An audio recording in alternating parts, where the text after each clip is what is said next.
Ya selamat. Ian menghela nafasnya yang telah cukup lama ia tahan. Merasa lebih tenang setelah mendengar ucapan Teha. Ian pikir dia akan mati karena mungkin jantungnya akan berhenti berdetak setelah mendengar kabar Taehyung yang tak dapat diselamatkan.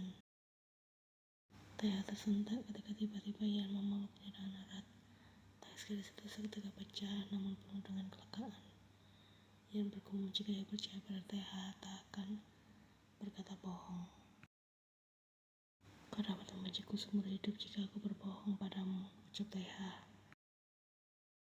Ketakutan Ian perlahan mulai memudar, meski perasaan khawatir itu belum juga hilang.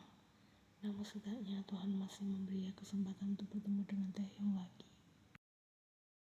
Kecelakaan yang masih diselidiki oleh pihak kepolisian itu membuat Ian terbaring tak sadarkan diri di rumah sakit selama 2 hari. Sementara Taehyung mengalami koma karena sempat terlempar keluar sebelum mobil itu meledak di dasar jurang. Pemeriksaan terhadap Yewon masih terus dilakukan. Ian tak lagi merasa terkejut ketika Ji-eun yang menunda kepulangannya ke Cina demi bisa menemani Ian di sini mulai bercerita bagaimana kelanjutan dari kasus ini. Tak ada seorang pun yang tahu jika kemarin malam Subin datang menemui Ian. Malam kejadian khas itu, Subin mampu menemukan Yewon setelah ia merasa curiga kasihnya itu tak kunjung membalas pesannya ketika Subin menanyakan apakah ia sudah pulang. Namun Subin nyaris terlambat ketika menemukan kasih itu sudah hampir terjun ke dasar jurang jika saja pemuda itu tak segera menariknya menjauh. Yewon nampak tak mengenali Subin. Kasih itu bahkan menganggap Subin sebagai ancaman. Yewon sempat melakukan penyerangan yang membuat Subin terpaksa memukul tubuh kasih itu hingga jatuh pingsan. Setelahnya Subin menjadi teramat panik dan segera menghubungi pihak rumah sakit ketika menemukan Ian juga berada di sana dalam keadaan terluka. Aku sangat berterima kasih karena kau telah menyelamatkanku dan Taehyung malam itu, tapi maaf, aku tidak ingin mendengar pembelaan apapun menyangkut dia, ucap Ian. Aku tidak mengerti mengapa kau masih tetap saja mencintainya. Dia jelas bukan orang baik sepinsi. Ian mencoba menahan semua emosinya ketika meledak. Sudah dapat berkomentar apapun mengenai Jo Yewon. Perlakuan Yewon padanya sudah melebihi batas kewajaran seseorang ketika membenci orang lain. Ian dapat melihat tatapan membunuh Yewon malam itu, tapi bukankah Yewon memang berniat untuk membunuhnya? Ada jeda sebelum akhirnya pemuda itu membuka suara. Aku memiliki 1000 alasan mengapa aku dapat begitu mencintainya, namun aku tidak memiliki satu pun alasan yang dapat membuatku membencinya. Meskipun Yewon seringkali menyakiti perasaanku dan membuatku merasa kecewa, entahlah, kau bisa menganggapku gila karena hal ini, ucap Subin. Pengadilan membenarkan jika Yewon mengalami gangguan kejiwaan. Keluarga Subin berencana membawa gadis itu pergi ke luar negeri untuk menjalani perawatan lebih lanjut. Ian tahu Subin pasti lelah menghadapi masalah ini. Entah bagaimana cara pemuda dapat meyakinkan kedua orang tuanya agar mau menampung juga bertanggung jawab atas Yewon. Namun yang pasti, Subin telah mengalami banyak hal berat untuk bisa mencapai semua itu. Bawalah Subin sih, bawalah dia jika memang kau sangat menginginkannya, gumam Ian.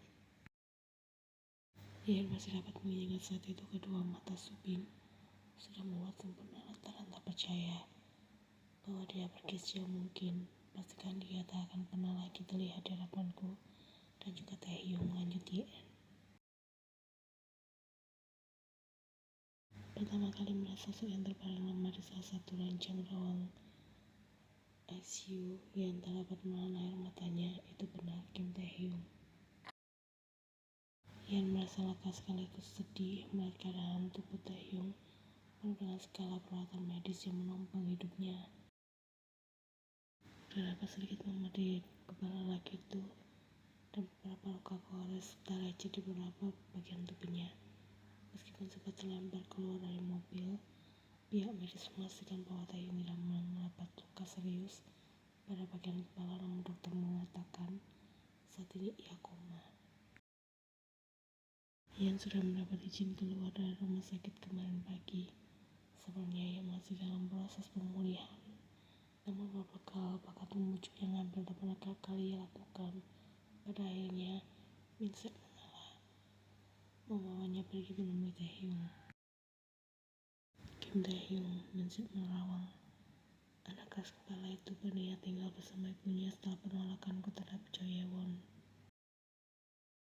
Aku pikir cara untuk dapat membuat ia tetap bertahan di sisiku adalah dengan mengikatnya dalam sebuah hubungan pertunangan. Lanjutnya, ia mengalihkan tatapannya dan melantai koridor rumah sakit ke arah Minseo. Lee Ji-eun, aku tidak bermaksud membuat Kristal celaka. Setelah mendapat kabar ia berada di rumah sakit, aku menjadi sangat kebingungan. Bagaimanapun juga aku sudah mempersiapkan semuanya. Tidak banyak waktu yang tersisa saat kabar mengejutkan mengenai Ji-eun yang masuk rumah sakit karena percobaan bunuh diri itu terdengar. Ian masih mengingat dengan jelas awal mula pertemuan mereka. Ia sempat berpikir jika Min-seok adalah orang yang sangat egois. Nyatanya sosok itu begitu baik dan menyayang. Lalu kawan Yen, aku tidak tahu bagaimana rasa untuk menyayangi itu muncul begitu saja. Selama ini kau banyak sekali membantuku. Bahkan kau merubah lebih dari yang aku harapkan. Aku sangat berterima kasih padamu. Min-seok tersenyum tipis. Tatapan matanya berubah menjadi sendu setelah itu. Kau menerima banyak penolakan di hari pertama. Bertemu Taehyung dan Taeha. Itu pasti sangat menyakiti perasaanmu. Sebelum ini kau pasti banyak mengalami waktu sulit. Aku selalu menunggumu berbagi cerita masa berat itu. Tapi kau justru tak pernah melakukannya. Mengapa kau menyimpan semuanya sendirian? Tanya Min-seok. Ia tak menjawab karena merasa saat ini ia hanya perlu untuk mendengar saja. Kau bahkan mampu meluluhkan hati mantan istriku yang aku pikir selamanya akan membeku. Aku pikir ini sudah saatnya untuk tak lagi bersikap egois. Sejak awal kalian terlibat karena keterpaksaan. Aku tidak akan merampas hakmu lagi kali ini. Rencana pernikahan ini, kami semua sepakat untuk menyerahkan seluruh keputusannya padamu. Bahkan jika kau ingin pergi, Min-seok tampak tercekat dengan ucapannya sendiri. Aku mempersilahkan. Kedua mata ia membulat mendengar itu. Gadis itu bergegas berdiri dari posisinya duduk. Ia membungkuk sopan pada Min-seok sebelum pergi tanpa berkata apapun. Menyisakan Min-seok yang menatap nalar punggung gadis itu berjalan semakin menjauh. 1 minggu telah berlalu tanpa ada perkembangan berarti. Ia selalu berusaha menyempatkan diri untuk menemani Taehyung di rumah sakit.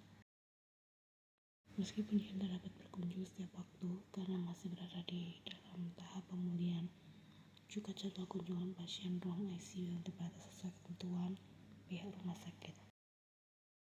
Tentang pernikahan yang sempat Min-seok bicarakan, Yen masih belum memberikan keputusan apapun karena saat ini fokusnya hanya tertuju pada kesembuhan Taehyung.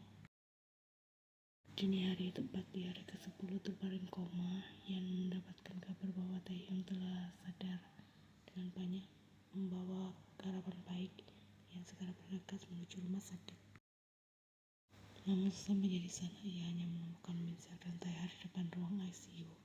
Lelaki berbahaya itu bilang dokter masih berada di dalam untuk memastikan kondisi Taehyung lebih lanjut. Ia tak tahu sudah berapa lama ia menunggu ketika seorang dokter keluar dari ruangan yang kemudian menghampiri Min-seok. Dokter menjelaskan jika Taehyung masih membutuhkan banyak waktu untuk beristirahat, juga proses penyembuhan bertahap agar keadaannya dapat berlangsung semakin membaik. Meskipun begitu, ada saat di mana dokter meminta Min-seok untuk menuju ke ruangannya demi membahas keadaan Taehyung lebih lanjut. Sejak Taehyung dipindahkan ke kamar rawatnya sendiri, ia tak pernah sekalipun menjauh dari sisi lelaki itu. Seperti biasa, ia tak akan bosan menatap wajah tidur itu, namun kali ini jauh lebih bersemangat karena mata terpejam itu telah kembali terbuka.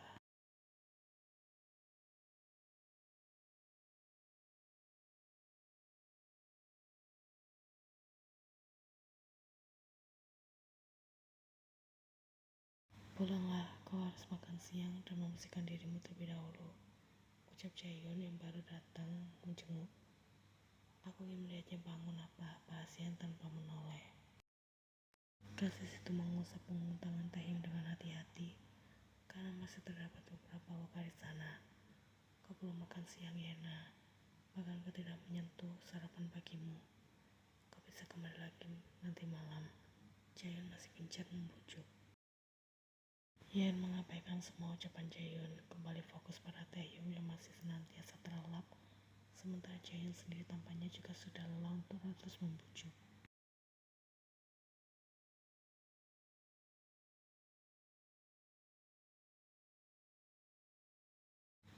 Baiklah, Jaehyun berjalan mendekat, menepuk lembut pundak Yen di sana. Jangan melewatkan makan siangmu. Apa harus kembali ke kantor sekarang? Ya, hati-hati di jalan, perhatian singkat. Mengabaikan Jaehyun yang sudah berjalan ke arah pintu untuk keluar. Hampir 5 menit Jaehyun meninggalkan kamar rawat Taehyung. Yen sedikit heran ketika Jaehyun menyerah begitu saja. Biasanya lelaki parubaya itu tak akan bosan untuk terus memperingatkan Yen sampai menurut. Jadi ketika mendengar suara pintu kembali terbuka, Yen pikir itu adalah Jaehyun yang kembali. Apa aku sudah berjanji akan makan siang sebentar lagi?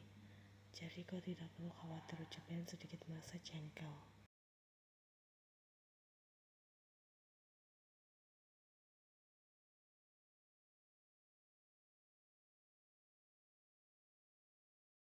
Wanita parubaya itu jelas memperlihatkan raut wajah tegasnya. Aku tidak akan mengizinkanmu kembali datang kemari jika kau tidak segera pulang untuk makan siang. Yen mengerang kesal karena TH kerap kali menggunakan ancaman agar Yen mau begitu ucapannya. Istirahatlah sebentar, kau bisa kembali lagi nanti malam, sambung TH.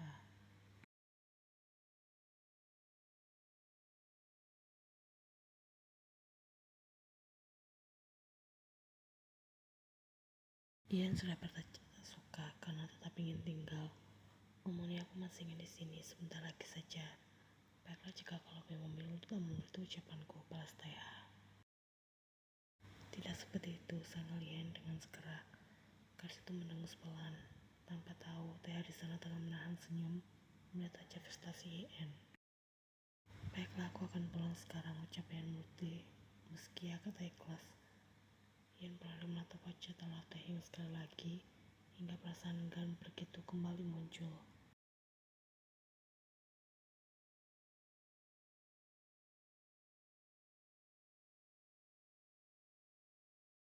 Yen tak pernah menyangka ia akan disuguhi pemandangan kacau ketika kembali datang menjenguk Taehyung di malam hari.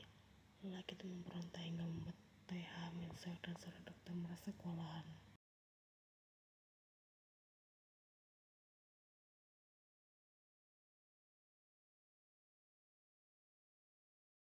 Lelaki itu hampir melompat turun dari ranjang rawatnya, mencoba berlari menjauh dari kenyataan jika kecelakaan yang ia alami telah merenggut penglihatannya. Bersabarlah Taehyung, aku akan berusaha membuatmu sembuh. Aku berjanji. Balas Minseok tak dapat membendung air matanya. Itu sebabnya sejak keluar dari ruangan dokter tadi pagi, lelaki parubaya itu lebih terlihat murung, namun mengatakan tak ada hal serius yang telah terjadi dan terus meyakinkan jika keadaan Taehyung baik-baik saja. Apa yang sudah terjadi? Apoji bilang tidak ada yang perlu dikhawatirkan dari keadaan Taehyung. Dia akan segera pulih seperti sedia kala, tanya Yen dengan tangis. Ia tak pernah tega melihat Taehyung yang tampak sehancur ini. TH masih berada di dalam, sementara Yen meminta Minseok keluar dari ruang rawat untuk memberikan penjelasan. Sejak awal dokter sudah mengatakan kemungkinan hal ini akan terjadi, gumam Minseok. Kenapa tidak mengatakannya padaku? Tuntut Yen dengan perasaan terluka. Karena kondisimu juga tidak baik-baik saja. Kami khawatir itu akan mempengaruhi proses kesembuhanmu, jawab Minseok.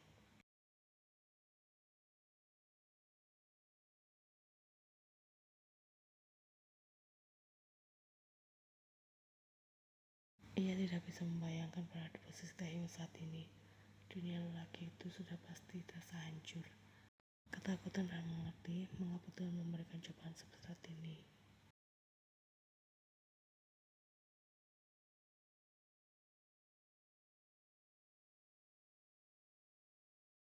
Akibat kecelakaan tersebut, Taehyung mengalami cedera serius yang menyebabkan lelaki itu kehilangan penglihatannya. Dokter memvonis ia tak akan bisa sembuh selama sisa hidupnya. Sebelumnya, orang tua mereka merasakan hal ini dari YN. Melihat bagaimana kasih itu merasa hampir gila saat pertama kali mendengar Taehyung dalam keadaan koma. Mereka hanya tak ingin YN merasa semakin tertekan. Setelah malam itu, sosok Taehyung benar-benar berubah, bahkan seperti tak memiliki semangat hidup. Baru 2 hari berlalu, YN sudah merasa tak sanggup melihat perubahan sikap tunangannya tersebut.